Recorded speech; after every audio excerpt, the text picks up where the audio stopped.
morning, all. I welcome you for the second session.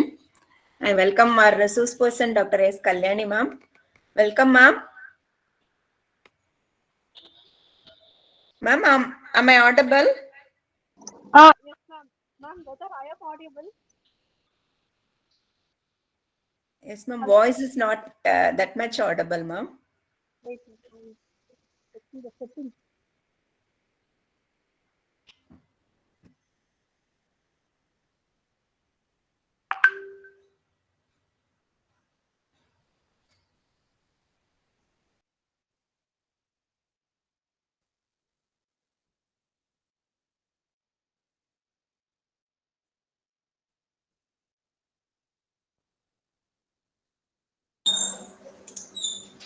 Ma'am, whether my voice is audible now?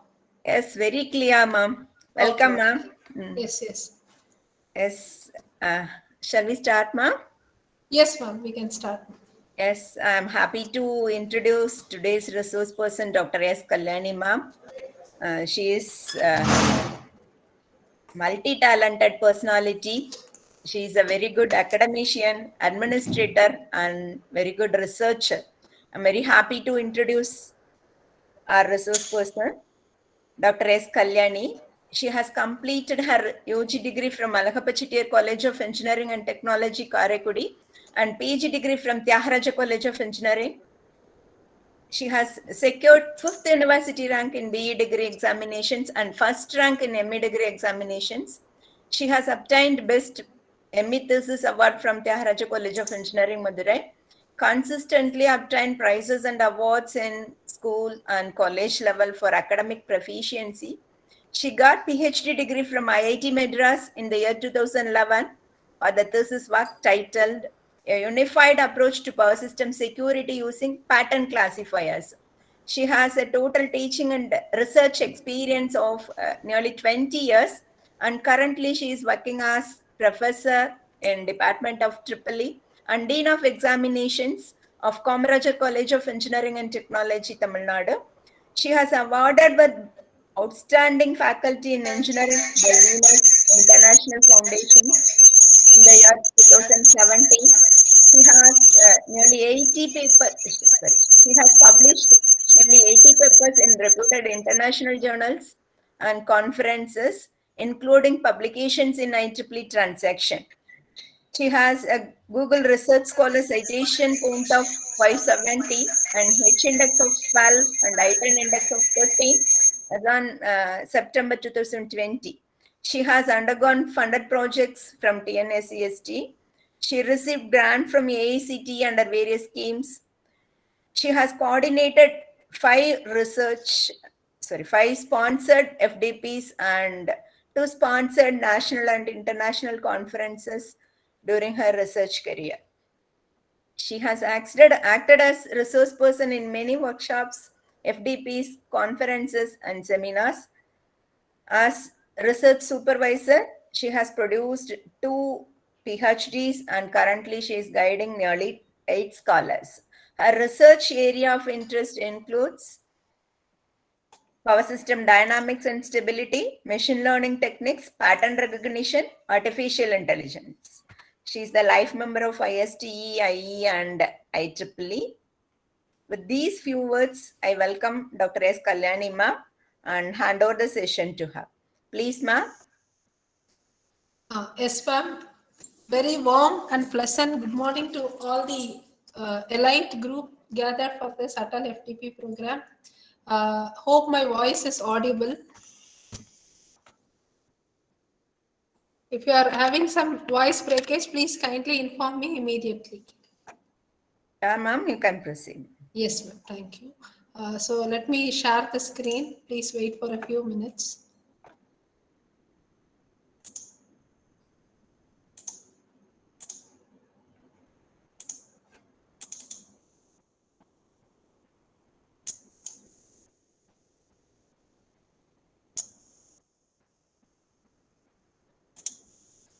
Is the screen visible?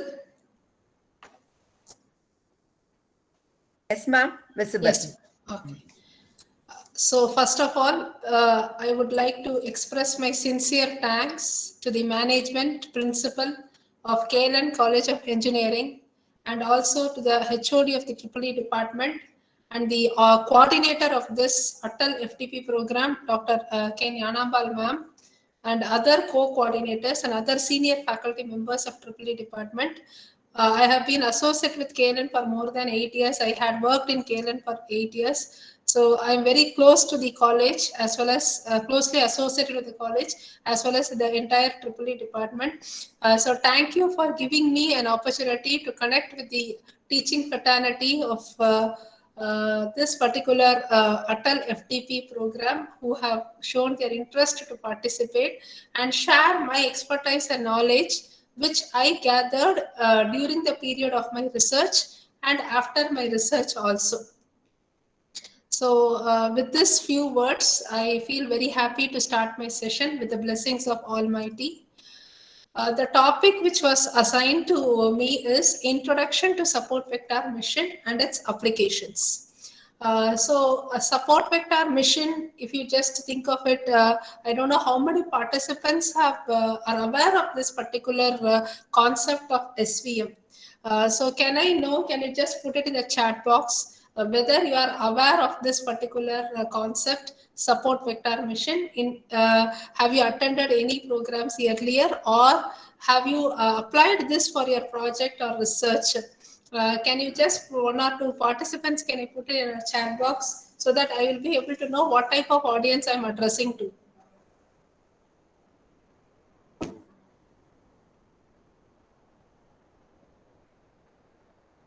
I want the participants to interact well so that it will not be like a mono dialogue. So let us have a good interaction. Let I also learn from you and you also learn from me.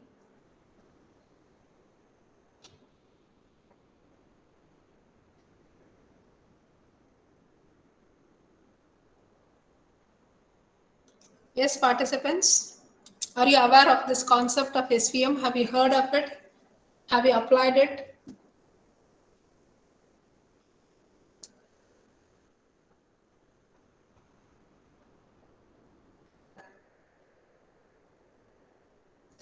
Okay, so one or two participants, they are telling they have not applied it. Okay.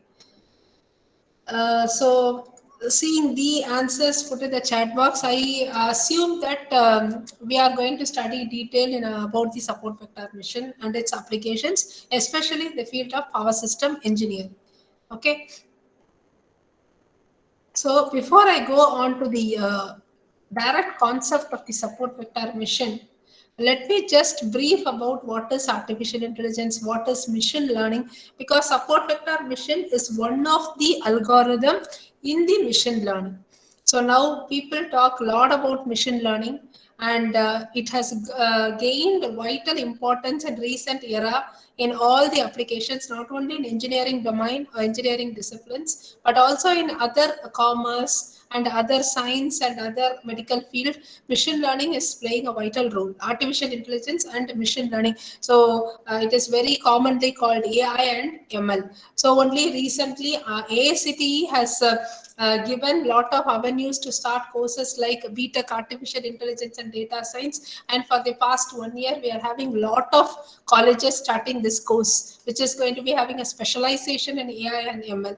So starting an UG course with the name of AI and ML, that itself you'll be able to understand that how important these particular tools are and how much they can be applied to the various fields of engineering. And all the companies, not only the IT companies, the non-IT companies, they also seek knowledge of graduates in the field of AI and machine learning. So considering the importance of machine learning and AI, let me briefly give a bird's eye view of the concept of machine learning and its applications. And then in detail, we will be having a discussion on the topic of support vector mission. So this is how the content of the presentation has been planned for. At the end of my session, I will just give you a hands-on training of SVM alone, although all the algorithms can be carried out in MATLAB software. Since the topic assigned was only SVM, let me brief only about how SVM can be applied, how small coding can be written in MATLAB, which will help us to apply SVM for any particular data set. Okay, so this is how the presentation content has been planned for today's forenoon session as well as for the afternoon session, which is planned from 2 to 3:30 p.m. Okay. So what is artificial intelligence? So you all are aware of this word called artificial intelligence, which is actually inherited from human intelligence. So here in this picture, you can very well see that this is a human brain, right? So you know that how the human brain thinks and how we are handling the situations at different angles. We are thinking in different angles and we are handling the situations and we are finding the solution. For example, assume that you want to catch a train today at some 8 p.m., but suddenly you got another emergency. So immediately the human brain plans, it makes decision and it gives priority, which is important and which is not important. And accordingly, we go about. Okay. So that particular thinking and decision making need to be brought in a computer program inside the computer. That is what the concept of artificial intelligence is. But although the artificial intelligence cannot replace completely the human intelligence, however, certain work and certain tasks can be automated by using the concept of artificial intelligence, which will help a long way in technology innovations in the today's era. Okay, so when we talk about AI is a big topic. It's a big ocean. As I already told, we have a 4-year UG program itself in AI. So you can think how much deep the students will be studying on that particular topic for the 4-year program. So it's such a big topic which we cannot cover in just 1 hour or half an hour.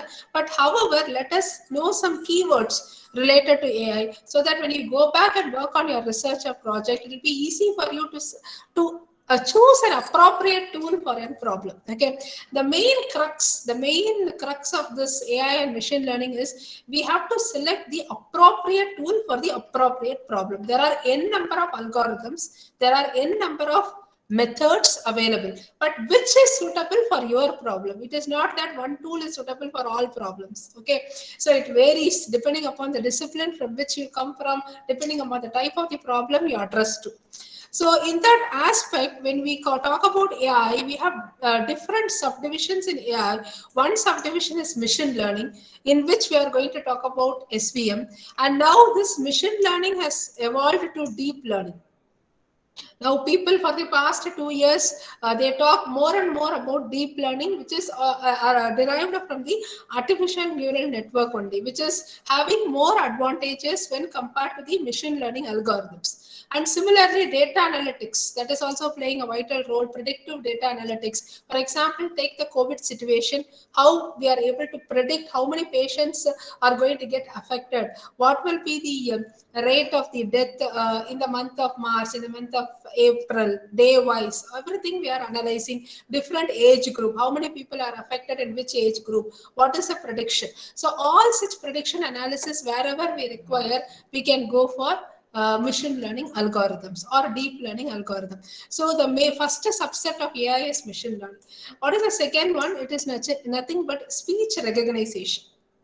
Okay, so this is very well used. For example, many of the participants are teachers here. So you have undergone a lot of NPTEL courses during your teaching experience period, right? So during the NPTEL courses, you know that NPTEL has now given an avenue for translating the text content in different languages. The video lectures of the professors will be basically in English. It can be translated any language like Bengali or Hindi or any other Malayalam, so that people who are in those states, they can also learn. Not only the educated people, even the people who are not educated, who are not good in English, they can also learn and understand the NPTEL courses. That is the main outcome of that AICT initiative taken towards language translation. So language translation can be thought of one of the example in this speech recognition.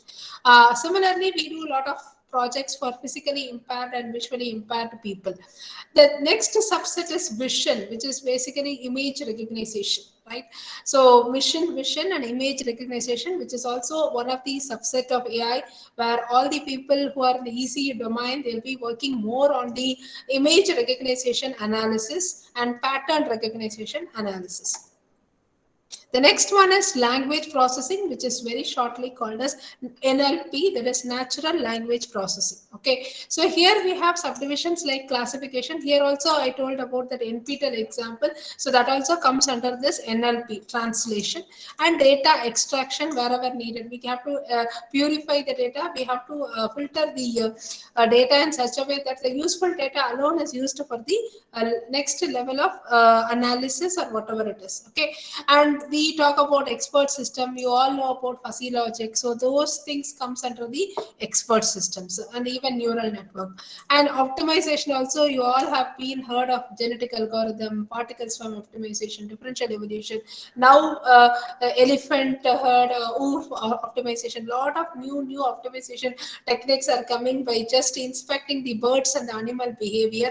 So all that also is a subset of artificial intelligence, and we talk more about robotics. So robotics is also one of the new evolving thing, and many of the human operations are being replaced by robots in different aspects. Even in operation, doctor cannot do operation for 12 hours. For example, if you take a heart transplantation operation or a brain transplantation operation, it is consuming more time. So if a doctor is doing the operation, he or she will get tired. So in that case, we can replace the human being by a robot, and the doctor will give the instructions to the robot to do the operation, right? So such things, robot is also playing a vital role, and this also comes under the artificial intelligence. So these are the various subsets. Okay, so when you think of AI, first you have to see whether you are going to work on this.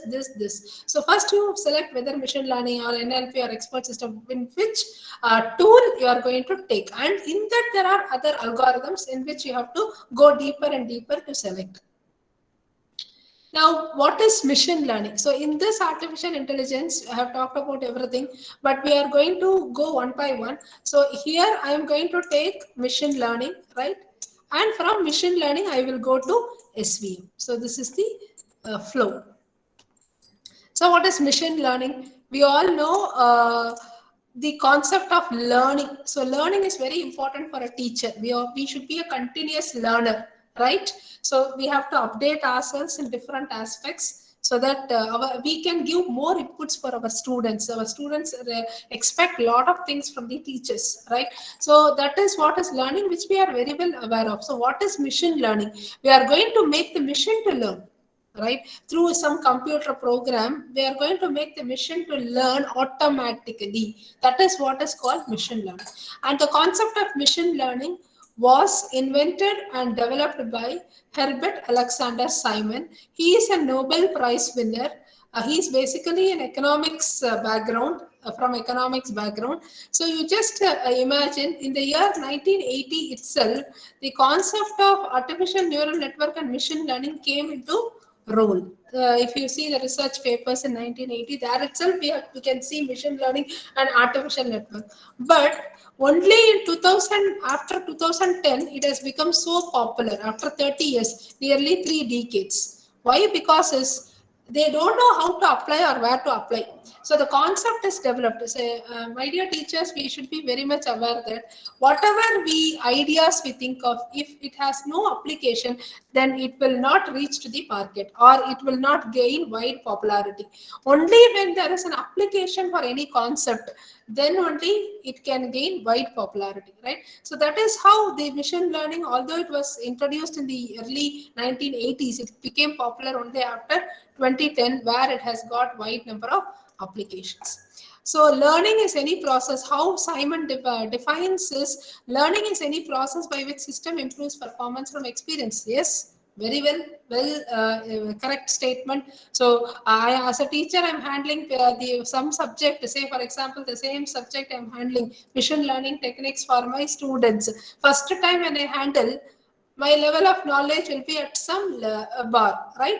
When I handle the same subject the second time, my level of knowledge is going to improve because I have 1 year experience, right? So I know where to improve, in which concept I have to give more inputs, in which concept I can make the students understand even more better by some other lively real world examples. So all that we do as we teach the same subject again and again for every batch of students. So that is what is learning, improving the performance of the system from or through experience. And what is machine learning? It is concerned with computer programs that automatically improve their performance through learning. So that is what is machine learning is. And it already we have mentioned it is a branch of AI. It is a discipline concerned with the design and development of algorithm that allow computers to evolve behavior, right? So the main idea of machine learning is how the human being is going to behave.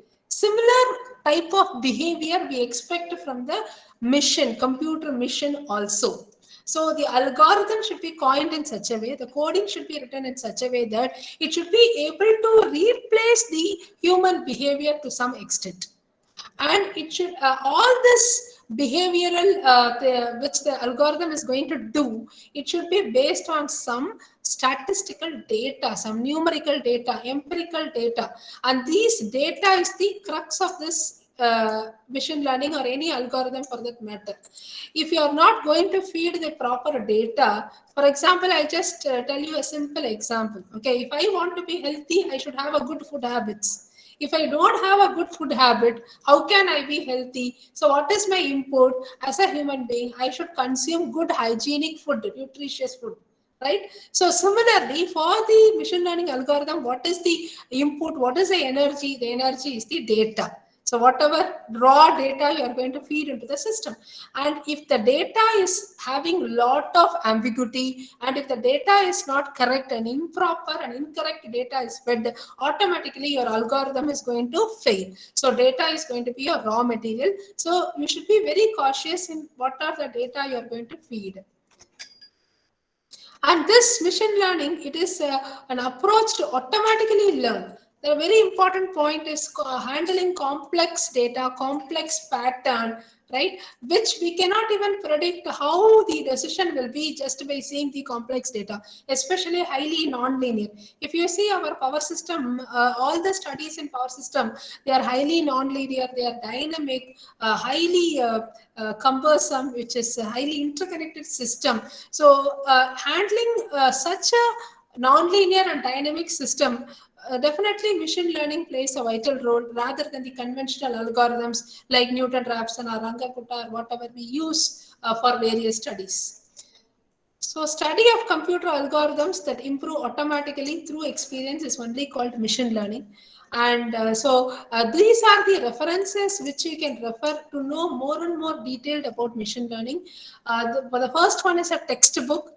So as a beginner, as a first-hand reader, I was able to gather a lot of inputs only by reading these two major references. One is a textbook, another one is a journal. So in the intermediate of my session, I will have quizzes so that I will be able to know that the participants are live and they are connected in this session. Can you answer this particular question? Any participant, you can either unmute and answer, or you can put it in the chat box.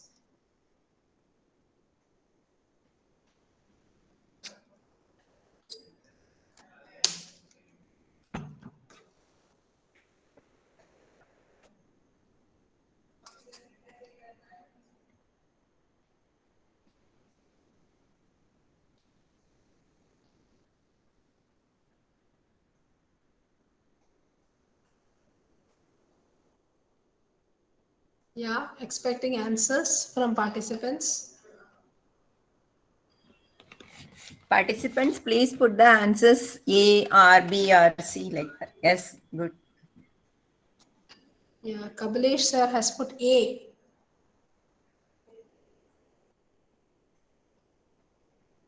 Yes, any other answers?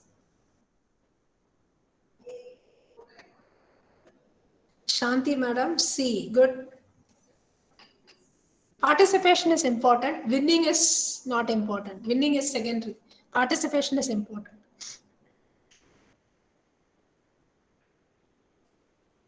Okay. So I would like to appreciate Kaplesh sir. So the answer is only A. So already I told that machine learning means automatically it will acquire the knowledge. So the C and D will not come, because in C and D we have selective acquisition. So that is not the thing. So either it should be A or B. And in B, we are having manual programs. So which is not at all applicable for machine learning. We cannot use manual programs. We have to only use the computer programs. So the answer for this quiz is A. So thank you all the participants who have participated. The second one, what is artificial intelligence? Putting your intelligence into computer, programming with your own intelligence, making a machine intelligent, playing a game. Yeah, Sujata Balraman ma'am has given C. Good ma'am.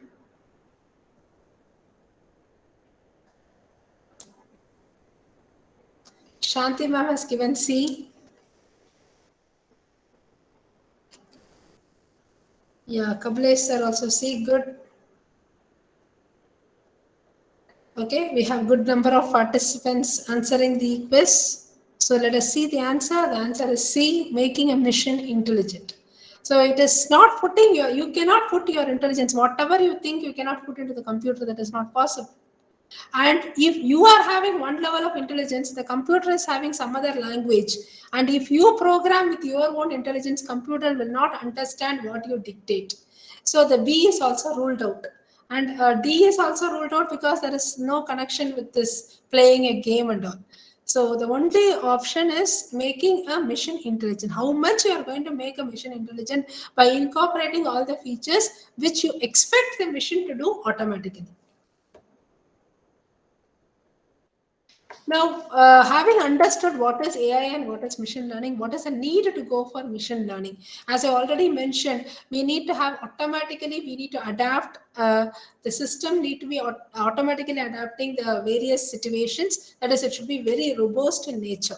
Okay, and it must customize themselves to individual users. It should be like, rather than general, it should be specific for each individual. So that is how the machine learning outperforms when compared to neural network. Neural network, if you see, it will be more and more generic. Whereas in machine learning, we can incorporate the specific nature in machine learning. And the another reason why we go for machine learning, discover new knowledge from large database. Now people talk more and more about big data analytics, which has become a very vital thing. Not only for data like COVID or other things, but also in smart grid technology, we handle large amount of huge voluminous data.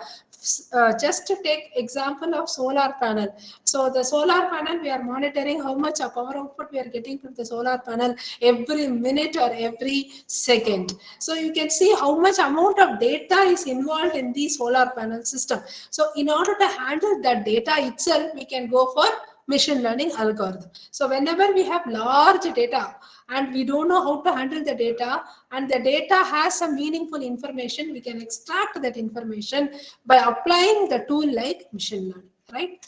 And very important is we can mimic the human and replace certain monotonous tasks. Certain tasks have been done monotonically. For example, even nowadays we are conducting exams in online during the COVID situation for the past 1.5 or 2 years. So what the Anna University itself has done last semester while conducting the examination in the paper-based mode is the student will write the exam in his home, the descriptive answers. He or she will upload the answers in the portal, whatever is given. And first, the university will verify the handwriting of the student in order to know whether that particular student only has written the exam or any other student has written instead of him, thereby leading to malpractice. Okay, so first level handwriting will be checked. So for this handwriting recognition, can I appoint one person to come and sit and check the handwriting? That's all. Then we cannot complete the valuation at all. So that need to be automated. So we have a software where already the text content of the student will be available. It will just compare with the answer script, and it will tell whether the particular student has returned or is there any malpractice committed. Okay, so just think of such examples. So for such things, we can adopt machine learning algorithms. Develop systems that are difficult and expensive to construct manually. For all the systems which are very difficult, when you go and develop the hardware, it involves voluminous money and time and effort, right? In that particular situation, we can go for machine learning, where the entire algorithm can be embedded in a small IC chip. So why now? Although machine learning is very popular for many years and it was invented in 1980 itself, why now people everywhere they talk about machine learning? Not only the CSE people, but all the peoples, all domain, mechanical, civil, everybody is talking about machine learning. Why now? Because large voluminous data availability is there, and the computational power involved is also very high, and we need a growing progress in available algorithms and theory developed by researchers. So new algorithms have been added in machine learning, and every algorithm outperforms in one way or the other. So we can exploit these algorithms for our problem and see how much best it is. So increasing support from industries. When you put machine learning or deep learning or AI in your title of the project, your project is likely to get accepted. Your paper is likely to get published, because people get fascinated to know what you have written, and the chances of getting acceptance will improve. And we will be getting a lot of funds from industries and various funding agencies also. So when we think of machine learning and its types, there are different types like supervised, unsupervised, reinforced, deep learning, and deep reinforcement learning, right? Very commonly used is the supervised and unsupervised learning. So when we talk about supervised, we can either use it for classification or regression. Either you can classify the data samples like yes or no, or whether the motor should be on or motor should be off, something like that, right? So such things are called classification. If you give the COVID data, we can tell whether the patient is having a positive corona or a negative corona, right? So that is the example of classification. And regression is nothing but prediction. Whenever you want to do some prediction analysis, you have to use the regression algorithms, which also comes under the supervised. Unsupervised is basically nothing but clustering. When you don't know anything about the output, what is the difference between supervised and unsupervised? Supervised means you know the output of each data sample, and you accordingly apply the algorithm for a new sample which is fed in the real time. But unsupervised, you have only input data. You don't know for each input what will be the output. You don't have any idea on that. In that particular thing, you can go for unsupervised learning algorithms, where the technique of clustering will be applied and the data sets will be grouped according to the distance calculation. The data sets will be grouped, and all the data sets grouped in one place, they will be called as class 1. Data sets grouped in another place, they will be called as class 2, and so on and so forth. So this is how the unsupervised learning algorithm works.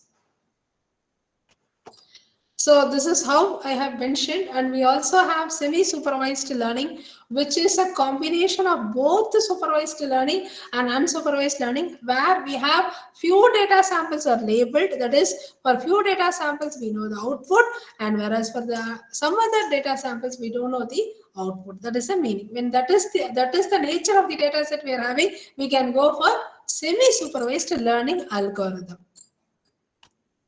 So the concept of learning is in the machine learning context is improving with experience and some tasks. So there are three important nomenclatures: T, P, and E. T is task, P is performance, E is experience, right? So if you just wanted to say an example, I want to filter the emails received, especially in call centers, in KBO company, BPO company.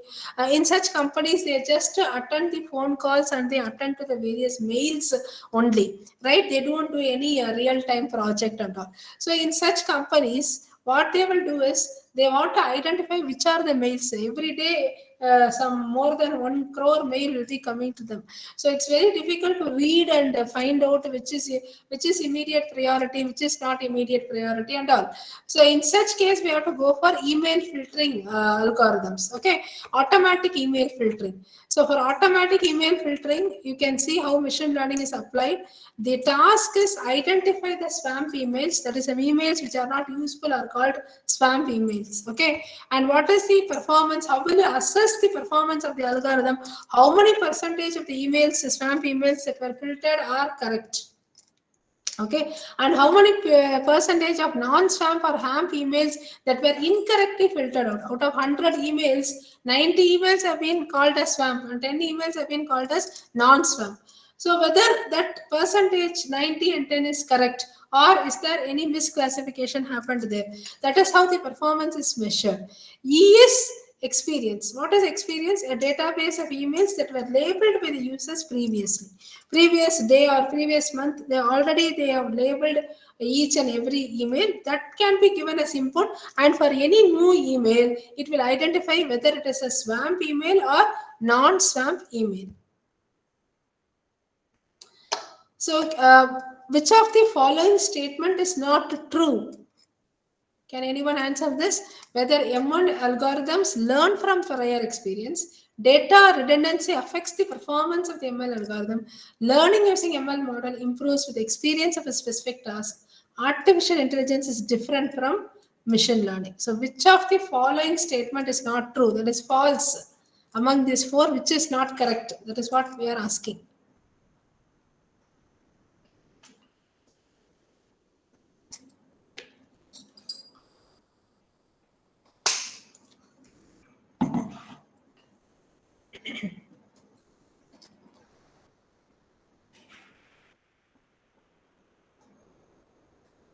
Any answers?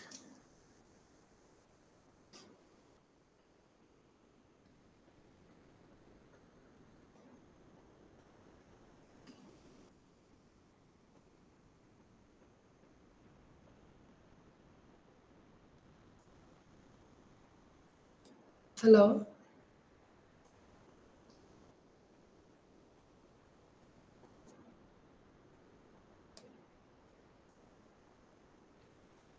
Participants, please put the answers in the chat box.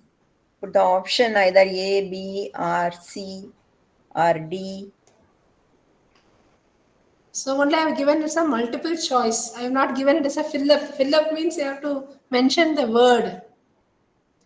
So here it is multiple choice. You can answer anything, A or B, or randomly also I can make a guess.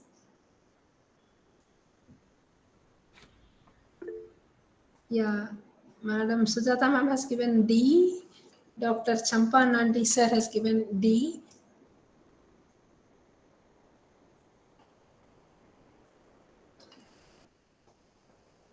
Yeah, Shanti Madam B. Good.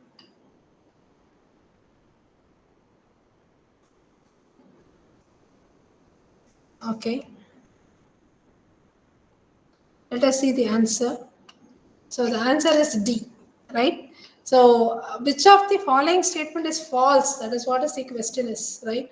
So ML algorithms learn from prior experience. Yes, true. Data redundancy affects the performance. Yes, true. Because the similar data is again and again given. Same nature of data is given. It is going to affect the efficiency of the ML algorithm. Learning using ML model improves with experience of specific task. Yes, the more the data you give, the more the learning will be better, and the performance of the algorithm will be better. So the option C is also a correct statement. The only statement which is not correct is artificial intelligence is different from machine learning. We cannot tell. Already I told machine learning is a subset of artificial intelligence. It involves the various ideas of artificial intelligence. So we cannot tell that it is different. So the answer is D for this. So what are the various steps involved in the machine learning algorithm? We have to see. These are the 5 steps which is also applicable to SVM also. SVM is one of the algorithm. For any algorithm you use in machine learning, these are the steps you have to follow, right? So first step, what is the step? You have to collect the data.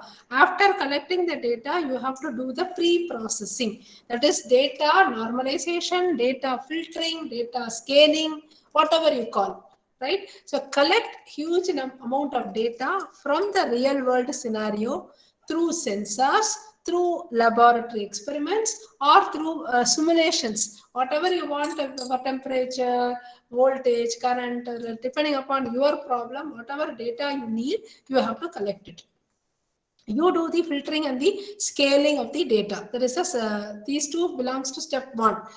What is step 2? Step 2 is reducing the attributes in the data. For example, you know the data matrix is called as X matrix. Okay, X is the data matrix. So you'll be having you'll be having number of rows and number of columns. Say you're having 100 rows and you're having 10 columns. Okay, so this 100 row is called the samples. Sample 1, sample 2, sample 3, sample 4, etc. etc. What about the column? Each column is called one parameter or one feature or one attribute. See, column 1 may be temperature, column 2 may be age of the person, something. Okay, column 3 may be his previous history about his health situation. Okay, like that we can have 10 columns. Each one is identifying one parameter. Okay, and 100 cross 10, assume this is the size of the data matrix when you get out of this pre-processing box. So here the size is 100 cross 10. Now, what is the purpose of dimensionality reduction? Just imagine if all these 10 features need to be captured every time, it involves a lot of time and also a lot of money. So for each and every parameter, I should have a sensor to monitor, okay, in real-time situation. So it will be the overall project will be too expensive to afford and implement. So in order to avoid that, I will be doing one step called dimensionality reduction, where I am reducing the number of columns or the number of features. So I will be identifying the most prominent or the most dominant attributes which will help in my algorithm design rather than taking all the features as it is. Okay, so instead of 100 cross 10, after dimensionality reduction, my size of the matrix will become 100 cross 3. So what is the meaning? Out of the 10 features, I have selected some 3 features alone. So you cannot randomly select this. There is a lot of algorithms available for this dimensionality reduction, which is called feature selection algorithms. You have to apply those algorithms, and finally you have to rank and do a lot of small coding you can write, and you can find the most dominant features. This is the step number 2. Now, what is the step number 3? So we have reduced the dimension of the problem. Initially, it was a 10-dimensional problem. Now it has been reduced to 3-dimensional problem. Now, after the problem size and dimension is reduced, the entire data set is now ready for model building and model validation. So that is directly fed to the network, maybe a neural network or a SVM algorithm or a decision tree algorithm, whatever may be the algorithm. It is the data set is fed to that particular algorithm. So that is what is model learning. Next step, or model training, whatever you call. Once the model is built, the model is trained with the data set. Now you have the architecture available. Now you have to test the model. So what is the next step? You have to test the model using some random tested data and see whether it is giving meaningful results and convincing results. So that is the next step. So model testing and model validation. And finally, you can analyze the results. So this is the entire step that need to be followed while developing an ML system for any particular application. So for the application of email filtering, you can see here,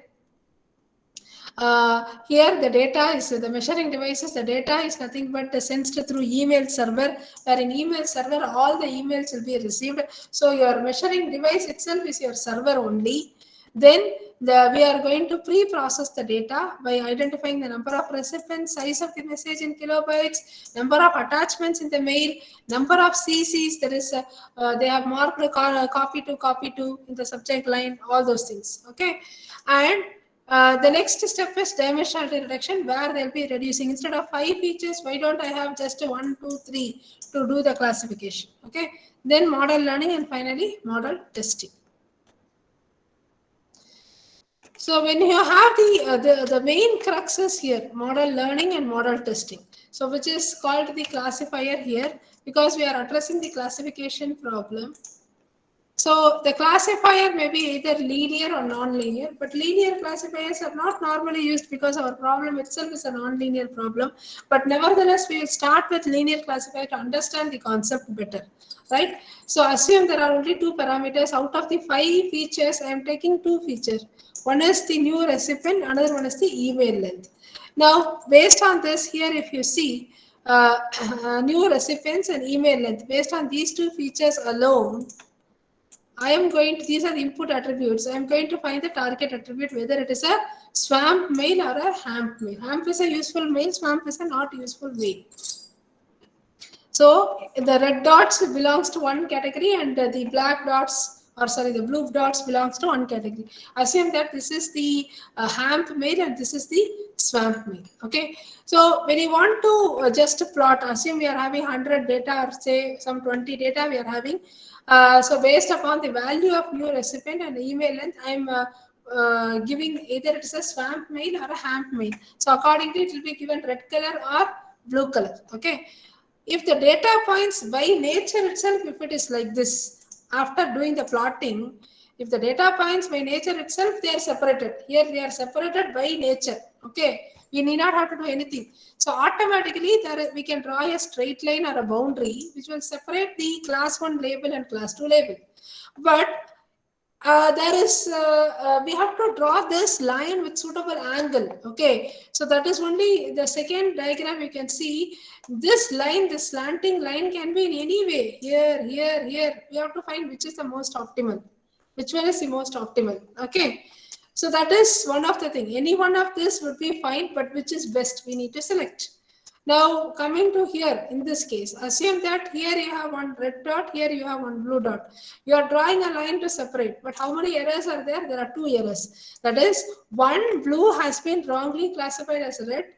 Okay, so once it goes in this cluster, this although it is a swamp mail, this will be rated as a hamp mail, that is useful mail, which is wrong. Okay, so here there is one error, here there is one misclassification. So there are 2 misclassification which results to 2 errors. Now, if the data points are not like linearly separable, they are here it is non-linearly separable, here and there it is there, or else these data points we have to correctly classify and we have to remove these 2 errors. Okay, if it is like this and we have to remove the 2 errors, I am putting a non-linear boundary in such a way that all the red dots belong to one domain, all the blue dots belong to another domain. So hope you understand this. Okay, so here by nature it is linearly separable. Here one dot is among the blue, one red dot, and one blue dot is among the red. If I put linear classification, I will have 2 errors. In order to reduce the 2 errors, I go for non-linear classification. So this is the idea behind this. You have to understand, right? This is also the basic idea behind SVM. So instead of putting a direct boundary, I give a range of boundary. Normally in mathematics, they will tell minimum to maximum. Even in power system, we will tell I have to maintain my voltage at 1 per unit, but it is very difficult to maintain the voltage at 1 per unit at rated voltage every time. Even in our house, we are not able to get 230 volt supply every time. Sometimes it will be 220 volt, sometimes it will be 215 volt, something will be there. So there may be some deviations. So we give a tolerance plus or minus this range to this range. Okay, so always it's better to restrict ourselves to a range. So instead of drawing a simple straight line, I'm giving a range, and this range will be helpful for a better accuracy and classification. So this is what is the simplest kind of SVM, which is called linear SVM. So whatever we have discussed now, it is called linear SVM, because the maximum margin linear classifier is a linear classifier with the maximum margin. Okay, so here this is the linear classifier, the central line, and this shaded purple thing, rectangular box, it is called the maximum margin. So all the data points, new data points which fall this side belong to one class, fall this side belonging to another class. Sometimes it may even fall exactly nearer to this line, accordingly it will be classified as class 1 if it is this side. If here it falls, means it will be belonging to the red dot. Okay. So we will see much in detail for a better understanding. So this is non-linearly separable. Here we had one dot, so we had a non-linear separation. Here you can see everything need to be mathematically modeled. Then only we can justify. Okay. So even when you write a research article, you can develop some idea and you can put, but they will immediately, the reviewer will comment whether it is a hypothetical case. What is a mathematical analysis for that? Whether you have done the mathematical modeling and validation. All this will be the queries, right? So all we have to convert into a mathematical equation, our concept. So if it is a straight line, it is very easy. Y equal to mx plus c. I can write an equation. So given x, I can find y. For any given x, I can find y. But here, can I write an equation for this boundary, which is going in a zigzag manner? It is very difficult, right? So identifying an equation which will help in curve fitting, that is very difficult when it is highly non-linear. You can see some other examples also here. Here we have number of red dots here, mixture of red and blue dots. If I just put a linear classifier, it will be completely giving a very poor accuracy, or there will be a lot of misclassification. Take the second picture. Here it is somewhat better. It will give a better accuracy and better zero misclassification. But however, if you see the boundary is highly complex. Again, you see the next third picture. Third picture is a simple circle, very easy. We can construct an equation for this, for a circle. So these are some of the examples of non-linearly separable case. So once you develop the model, machine learning model, SVM or any algorithm, using any algorithm need to be tested for its performance. That is the fifth step, which is called model testing.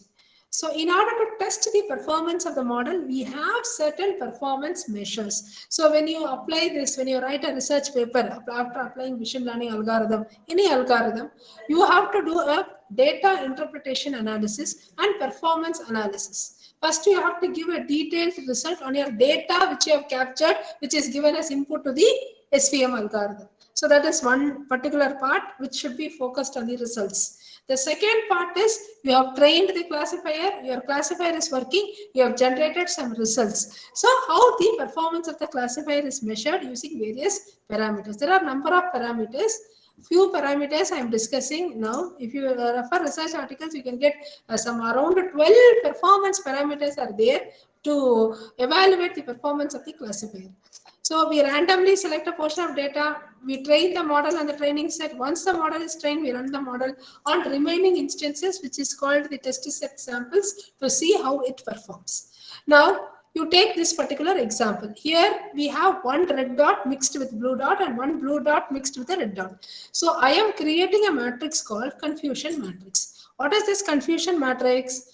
It will just indicate all the class labels. Say here also class 1, class 2, here also class 1, class 2. So we have to see class 1 and class 1. That is how many samples belonging to class 1 is correctly classified as class 1 itself. Here you can see 7. Although this 7 does not match with the count here, this is just an example I am giving. Okay. So actually speaking, it should be 1, 2, 3, 4, 5, 6, 7, 8, 9, 10, 11, 12, 13. Okay. But just for an example, I'm giving 7.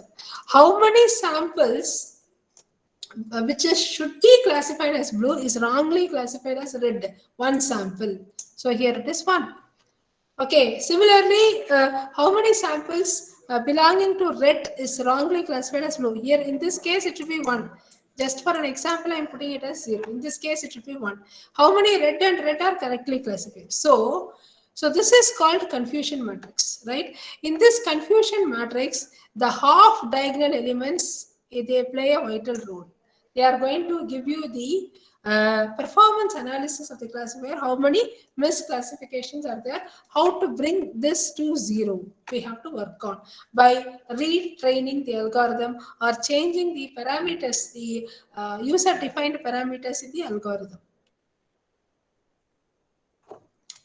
Can anyone answer this? In classification algorithm, output or target vector is either discrete or continuous.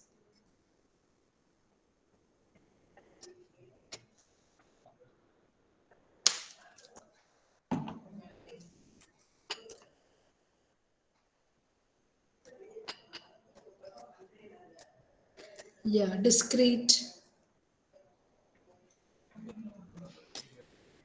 Yeah, many of them are telling it is discrete because it's very easy. It is of course discrete. Okay, so it should be either yes or no, 1 or 0, true or false. Okay, it should be such type of output should be a decision making type. So therefore, it should be naturally discrete.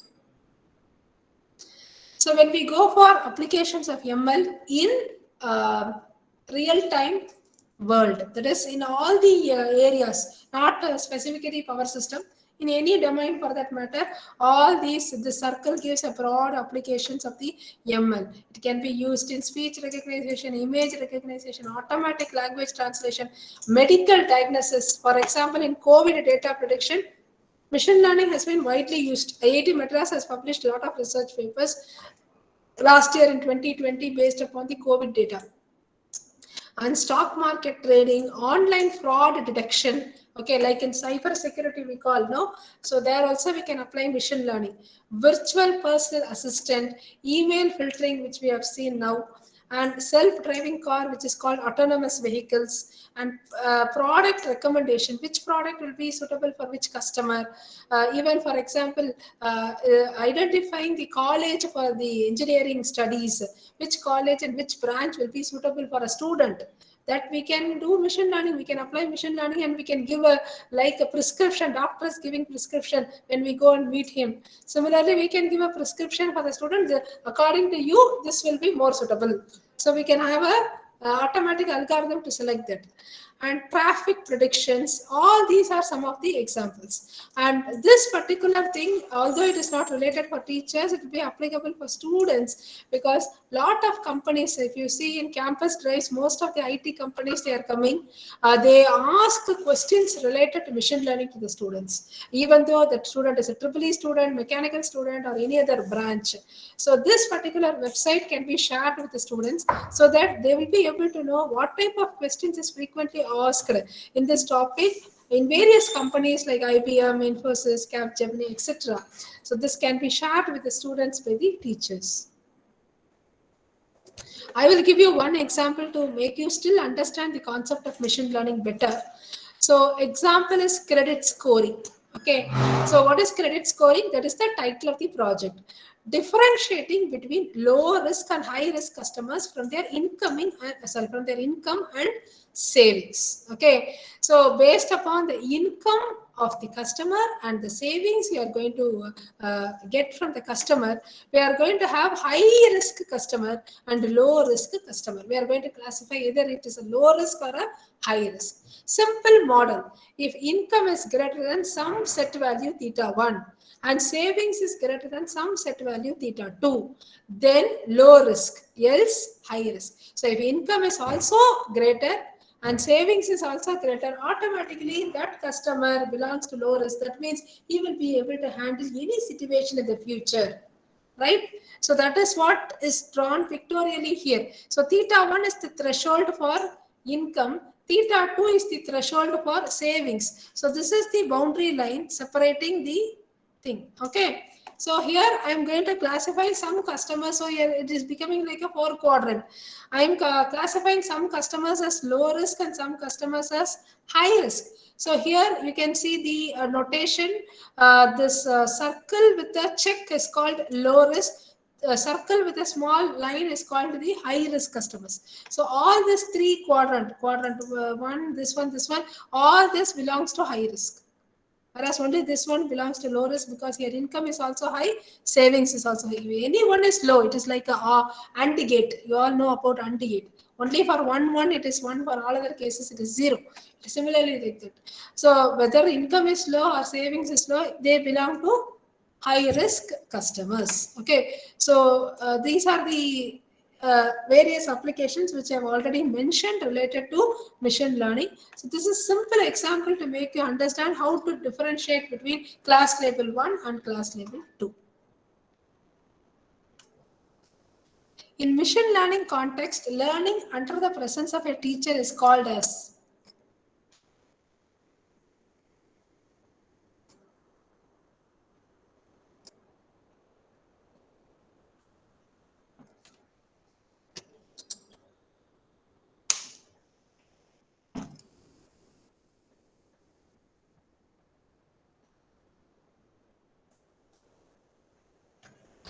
a very, very simple question.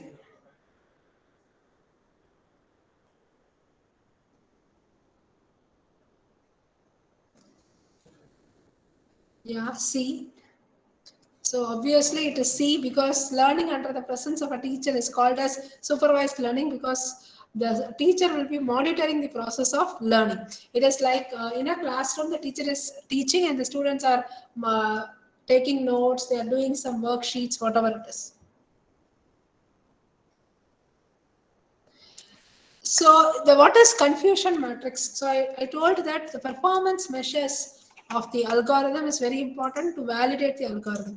There are various performance measures. First one we'll talk about confusion matrix. So confusion matrix, here it is actual and here it is predicted, which is predicted by the algorithm. Okay.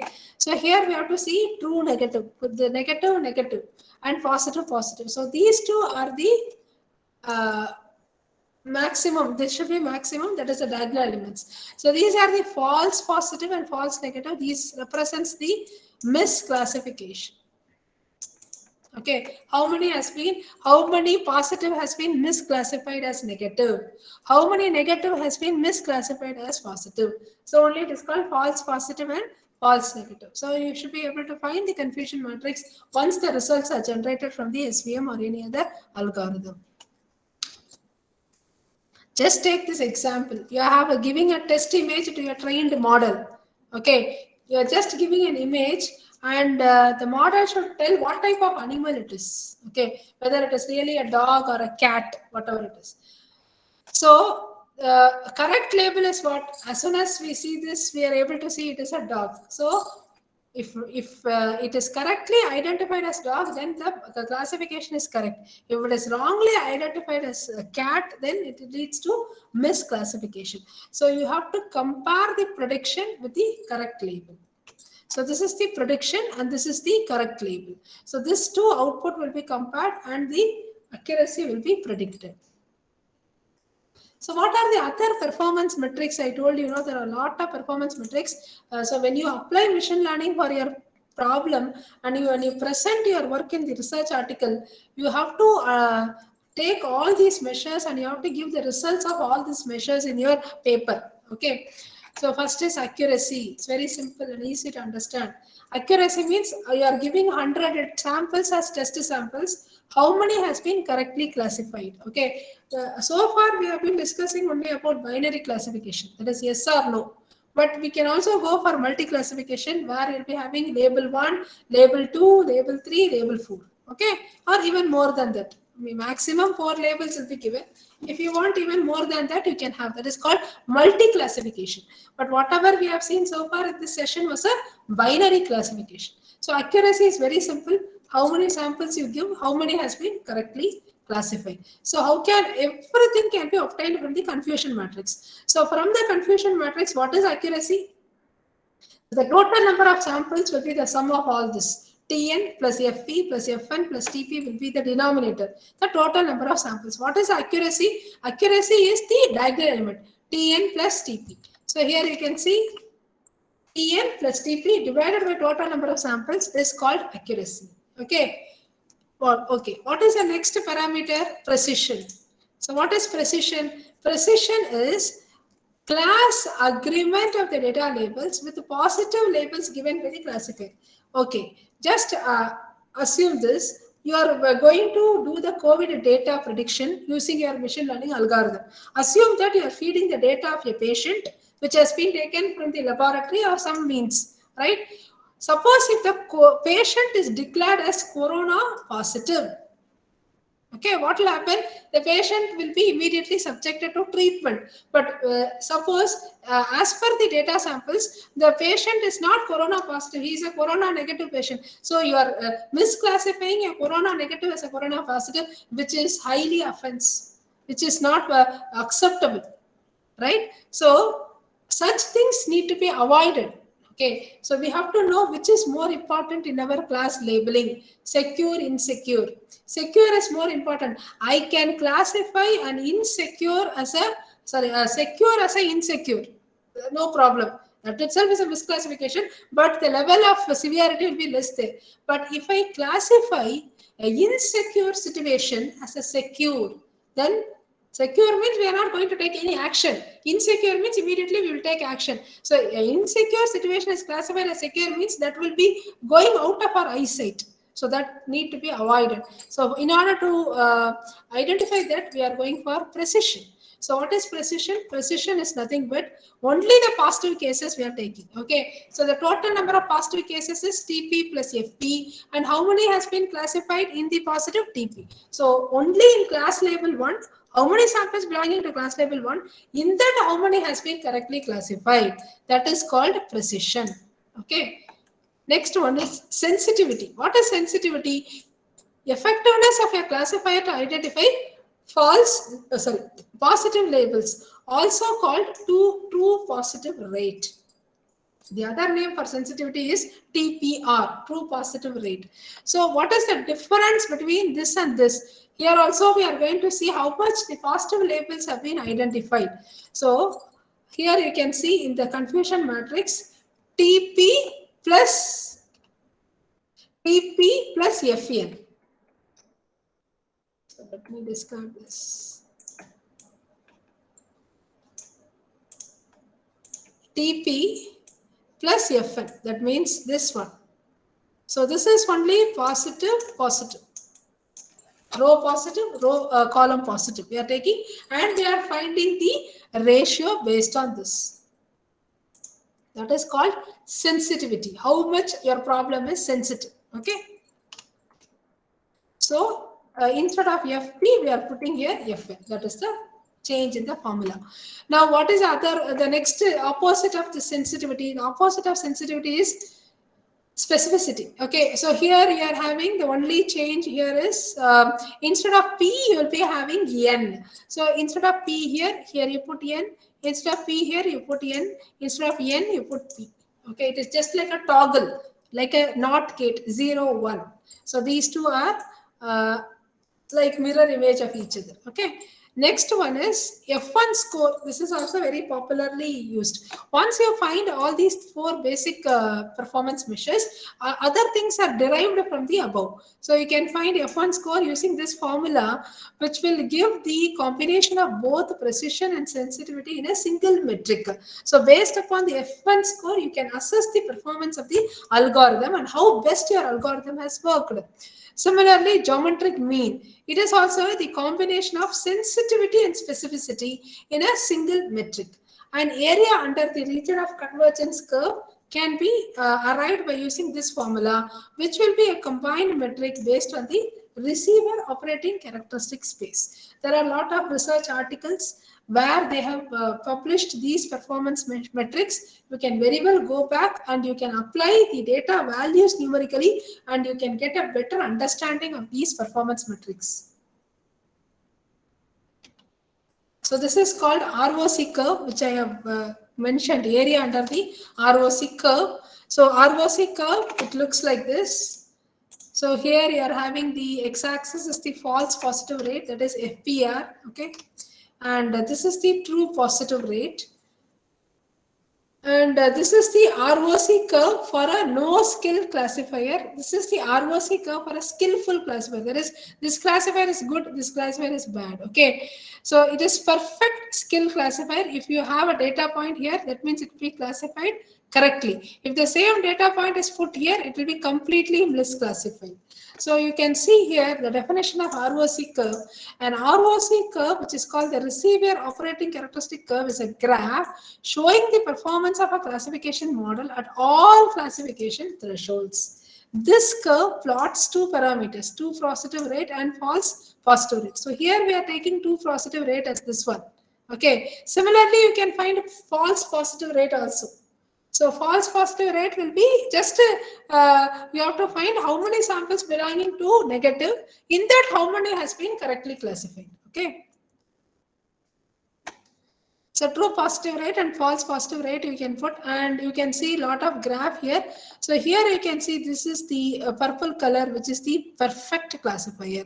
So when you put the dotted line, it will become a random classifier. Okay. So the meaning of this is, as you go from away from this, you will get a more and more perfection.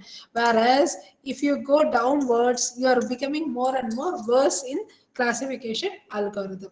So that is the meaning, right? So if the false positive rate is 0 and the true positive rate is 1, that is called a perfect classification. That means 100% accuracy.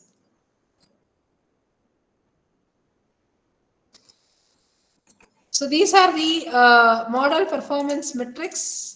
So based on class labels or probabilities, if you use class labels with balanced data sets or imbalanced data sets, balanced data sets means you can find the following performance metrics: confusion matrix, type 1 error, type 2 error, accuracy.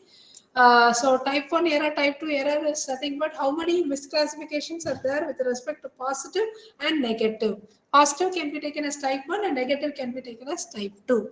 If you are having an imbalanced data set, apart from this confusion matrix, type 1, type 2 and accuracy, you have to find F1 score and precision and recall.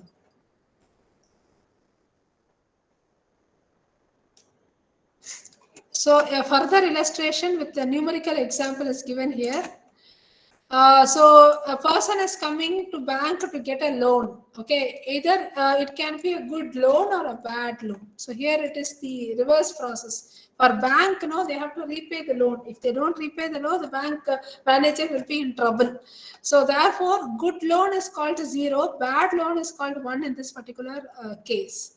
So what they are doing, the actual is taken and predictions is also taken, and accordingly, some values are given here. TP is 559, FP is 0. So our area of interest is this diagonal elements, and this is your misclassification. Okay. Now what is accuracy? Accuracy is nothing but the denominator, you have to add everything. 559 plus 0 plus 33 plus 22. And in the numerator, you have to take only the true positive and true negative. That is your diagonal value 559 and 22. So the accuracy out of the total prediction made, how many did we predict correctly? So that is 95% has been correctly predicted. That is the accuracy of this classifier for this particular data sample. It is 95%. Precision, out of the loan that is predicted as a bad loan, how many did we classify correctly? Okay, so how many bad loans have been correctly classified? So here you have to take only the positive case, that is the precision. So what is true positive? True positive is this one, 559. And correspondingly, you have to take the true positive and false positive. So 559 plus 0. So all the bad loans have been correctly predicted. Although the accuracy is only 95%, with respect to bad loan, everything is correctly classified. And the 5% misclassification has appeared only in the good loan, not in the bad loan. Out of the actual bad loan, how many did we correctly predict as a bad loan? Okay, so here out of the total samples, how many is classified? Here out of the bad loan samples itself, how many has been correctly classified? So here we are taking TP. TP is going to be same 559. So the instead of taking row, we are taking column 559 plus, because we are taking only the actual bad loan, how many has been correctly classified. So it is 559 by 559 plus 33, that is 95.5%. This is how the various performance measures can be used. Instead of using accuracy, we should evaluate recall. If we decrease F1, the recall will increase. That is false negative. How much we decrease false negative, that much the recall will increase, or that much the accuracy also will increase.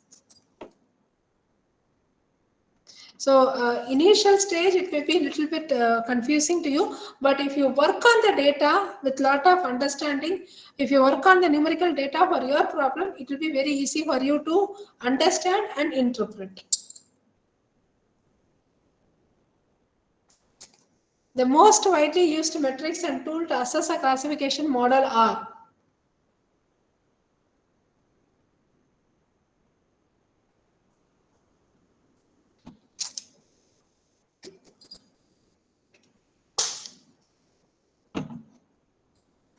A. Confusion matrix.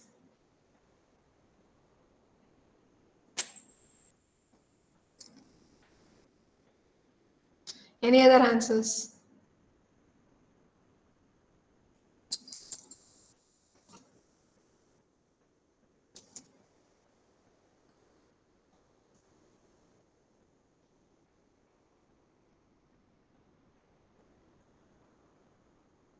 Okay, let us see the answer. It is D, all of the above. Okay, not only confusion matrix, we can use accuracy, which is also called as cost sensitive accuracy, and area under the ROC curve. Area under the ROC curve will predict how much accurate the classifier model has been. But graphically, we can see that, okay, rather than numerically. So area under the ROC curve. So all the above metrics can be used to assess your classification model.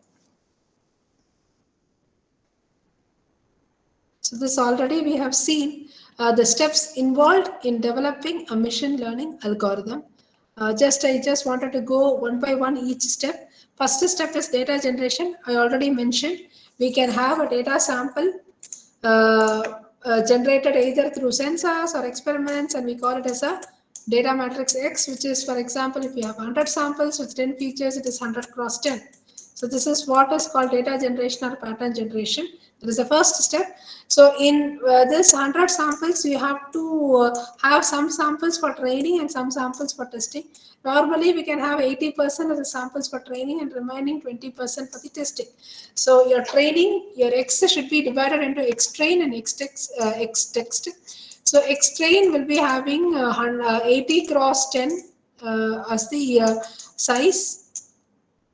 Similarly, X test will be having 20 cross 10. And remember, this 80 and 20 should be randomly selected. It should not be the case like first 80 is going for training, remaining 20 is for testing. It should not be the case. Here and there, random selection should be done to separate the training and the testing samples. Once the data set has been collected, X matrix has been created, we have to go for normalization, as already we told, in order to clean the data, in order to filter the data, in order to bring all the data to a common scaling, because machine will not understand which is more important. For example, if you take temperature will be 30 degree, 40 degree, 50 degree, something. Whereas current will be only say 1 ampere, 2 ampere. So what the machine will think, temperature is having a bigger number, 2-digit number. So temperature is more important than current. But that is not the case, right? So both are equally important. So you have to bring everything to a common scaling of 0 to 1 or -1 to 1, whichever is applicable. And accordingly, you have to feed that normalized data to the classifier algorithm. So that is the main purpose of normalization. If you don't do the normalization, if you feed the data as it is, sometimes you'll get a good accuracy, but the accuracy is not guaranteed always. So it is always a better thing. So when you buy vegetables from market, you come and clean the vegetables. Then only you pack it and put it in your refrigerator. Similarly, cleaning is very important for any data. Okay. So there are some simple formulas available. These are all conventional formulas. We can apply any one of these formula to do the data normalization process. Either you can go for min-max normalization, just apply this formula. So here you have the, for every data, you have the range. For example, first is column is temperature, second column is current. So temperature is having a range of say 20 degree to 60 degree, right? And current is having a range of say 1 ampere to 5 ampere, right? So this is minimum, this is maximum for temperature, and this is minimum and this is maximum for current. So what it will do? So this is the old minimum. This is the old maximum. Now I have to scale this 20 to 60 in the range of say 0 to 1. Okay, now this will be my new minimum and this will be my new maximum. So once I know old minimum, old maximum, new maximum, for every point here I can apply this formula and I can get a revised version of this data which will be a normalized data. So this is the technique of this min-max normalization. When you go for Z score, you just find the entire column or mean and standard deviation you find. So for that and all, you have a lot of formulas in MATLAB. Just you apply the function, you can find mean and standard deviation. So with respect to mean and standard deviation, for every data point, you apply this formula to find a new normalized value. Third method is decimal scaling, which is also very simple. Just to divide each value by 10 power c, where c is user defined. For example, if your x data, maybe temperature, it is in the range of minus 500 to 45. Here you can see the absolute value, leave the negative value. The absolute figure is maximum is 500. So what I will take very close to 500, 10 powers, it is 1000. 1000 is nothing but 10 power 3. So I divide all the data by 10 power 3 and I do the scaling. So if I divide the data of which is in the range of minus 500 to 45 by 10 power 3, it will be reduced to the range of minus 0.5 to 0.045. Okay, so instead of minus 500 to 45, now after scaling, my data will be in the range of minus 0.5 to 0.045. Feature selection, as I already told, X is the matrix which is initially generated to data, through data generation and normalization. So you are having a normalized X matrix which is called X new, which is of the size say 100 cross 10, assuming that I am not splitting into training and testing as of now. So 100 cross 10 is now reduced to a matrix called Z, which is called the reduced dimension matrix. So here we will be having n features. So here it is 100 cross 3. So 3 is the number of features which is being selected for classification. So it is m. So always remember m should be less than n. Very, very less than n. N is the original number of features. M is the reduced number of features. So for that, we have lot of algorithms available in literature. So which is coming under filter model and wrapper model. I don't want to discuss much in detail about this. So you can just go to Google and you can just type feature selection methods. You can get number of algorithms. And also all of my research article also, I have worked on all these algorithms. So a detailed description of each and every algorithm is available in my research paper, which is available on Google Scholar. You can even refer that. Which of the following is a good test data set characteristic?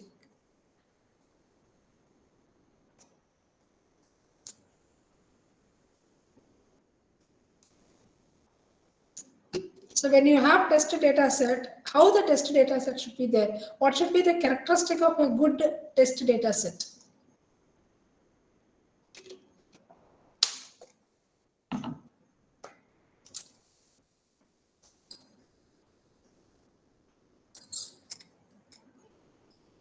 B is representative of the data set as a whole. Okay. So many participants are giving the answer as B, but the answer is C. The data set should be definitely a representative of the entire data set. Okay. When you give a sample test data, already you have seen lot of cases in the training. So this single test data should be a representative. For example, you see in a classroom of 40 students, one student is elected as a student representative. Okay, only that student will carry the entire activities of the class. That student will be acting as a mediator or a bridge between the teachers and the other classmates. Okay, whatever communication is there, it is the responsibility of that student to communicate, get things done effectively. So he or she should represent the entire class. So that is the requirement of a data set. So B, option B is very well true. But apart from that, it should be able to yield some meaningful results also. So if it is not, it may be a representative of the whole set, but it is not giving a meaningful result, then it cannot be claimed as a good data set. Okay, so the answer is both A and B.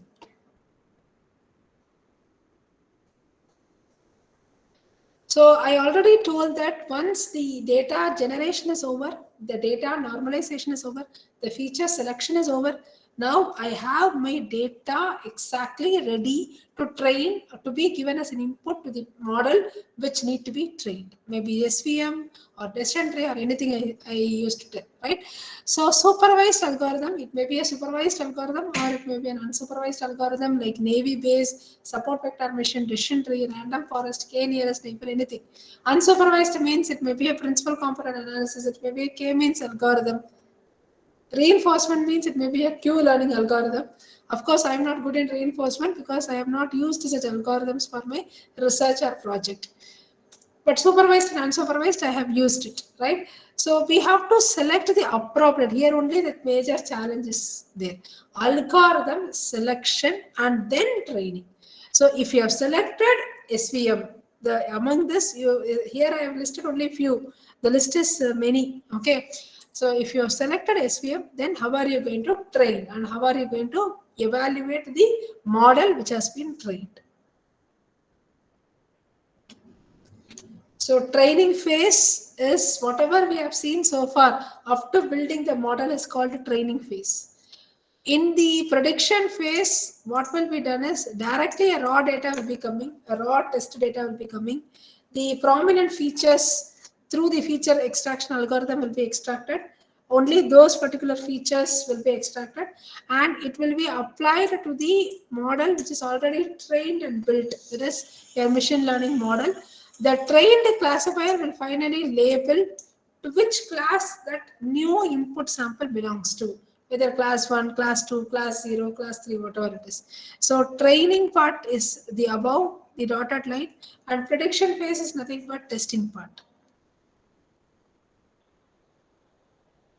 So when you go for machine learning algorithm, especially it is used in all domains I told, in real-time situations and small problems, everywhere machine learning is used. But as power system engineers, because electrical engineers, most of them, they belong to power system domain.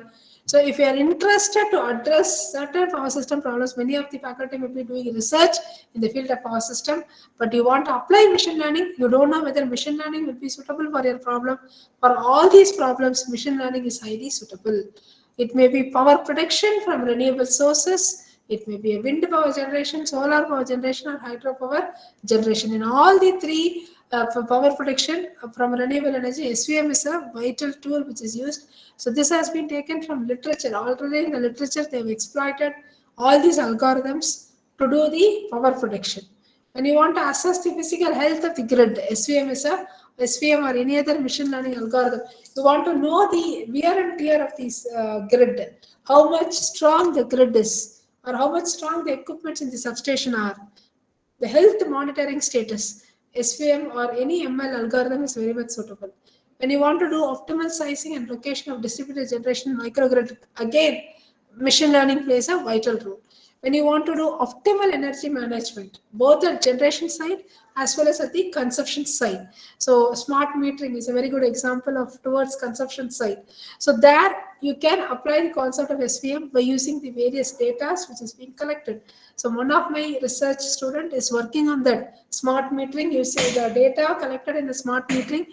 She is applying ML algorithm to make some meaningful results.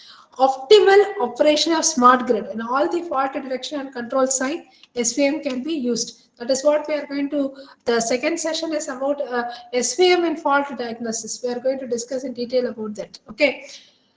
And also in other domains, in other problems such as load forecasting, security assessment, cost operation optimization, like unit commitment and economic dispatch, monitoring the health status of the various appliances like transformer or the entire power plant monitoring based on the real-time measurements of high accuracy can detect critical situations and predict failures. Modeling the physical behavior of the system, how the system physically behaves, so that the electromagnetic interference problems can be reduced or it can be calculated and hence reduced. For such cases, also ML algorithm plays a very suitable tool for applying. At power system level, you can do for dynamic security assessment, economic dispatch, load flow or power flow, restoration, there is islanding and other concepts, and fault diagnosis.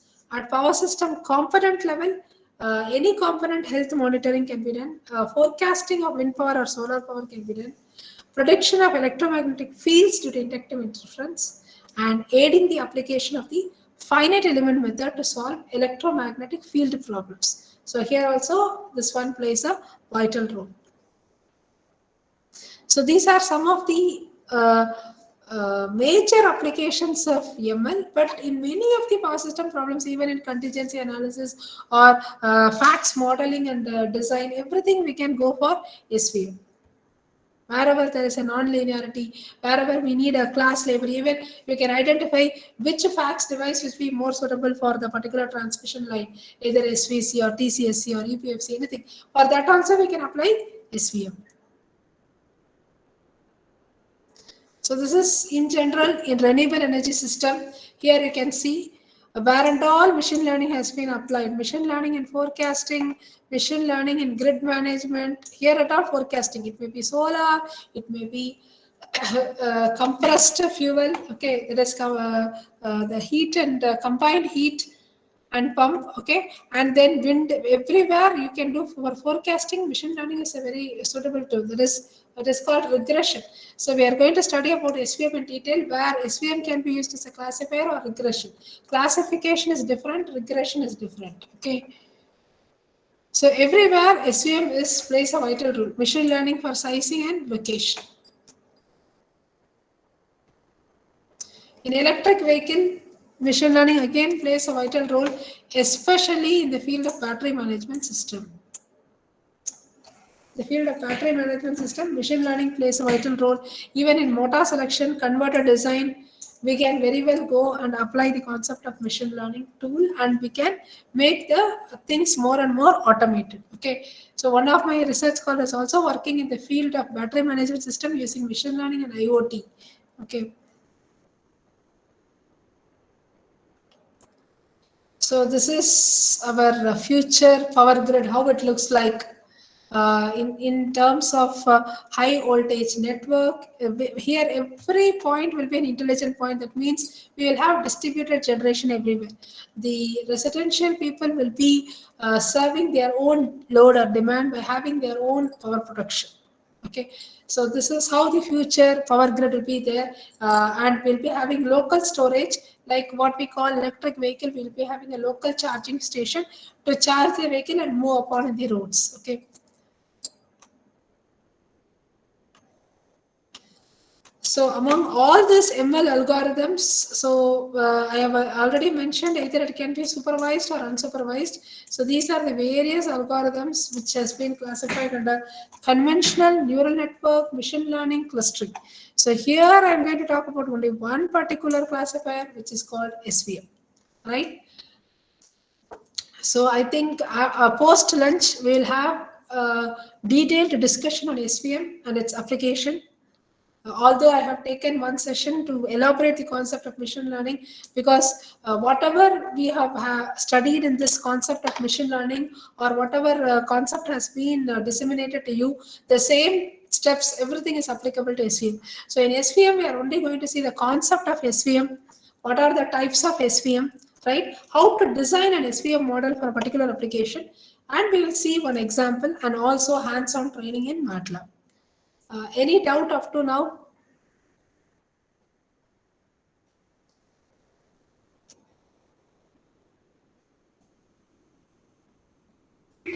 Participants, if you have any query, you may ask. Otherwise, we will meet again during afternoon session. You may ask your doubts during that time also. Yes, afternoon, I think, yeah, definitely at least 15 to 20 minutes we'll have discussion session. Okay, ma'am, thank you. Thank you for your wonderful presentation. Thank you for your brief introduction about machine learning. We, along with the participants, I have also learned a lot about machine learning introduction. Thank you, ma'am. We'll meet again at 2 o'clock. Thank you. Sure, ma'am. Thank you. Thank you, ma'am. So participants, kindly connect at 2 p.m. We'll have a very interactive session with hands-on training. Thank you. Have a good lunch and get connected.